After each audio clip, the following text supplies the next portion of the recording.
tomto videu si povieme ďalších 5 dôvodov, prečo prísť na výstavy Kam na Vysokú.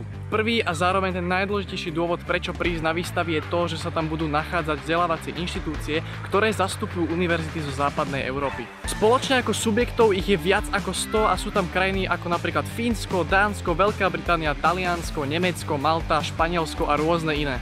Ak ste skončili strednú školu a chcete ísť rovno pracovať alebo si skúsiť prípadne nejakú stáž, tak táto výstava Kam na Vysokú je práve pre vás. Na týchto výstavách sa budú prezentovať okrem vysokých škôl aj samotné firmy, ktoré budú študentom ponúkať nejakú stáž, prípadne prácu alebo nejakú brigádu. Tretí dôvod je to, že vám to ušetrí extrémne veľa času. No a ten čas ušetríte práve vďaka tomu, že na samotných výstavách sú adekvátni ľudia, ktorí vám dajú potrebné informácie k tomu, aby ste sa vedeli rozhodnúť, čo chcete ísť ďalej robiť. Taktiež by bolo dobre povedať, že samotní vystavovateľia budú mať k dispozícii rôzne interaktívne ukážky alebo prezentácie, ktorými vám budú môcť lepšie predstaviť svoju vysokú školu alebo nejaký svoj projekt.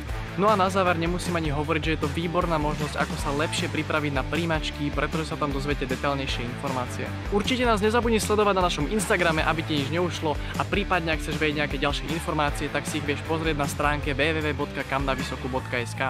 Tešíme sa na teba, príď na výstavy a hlavne zisti, čo chceš študovať. Čauko.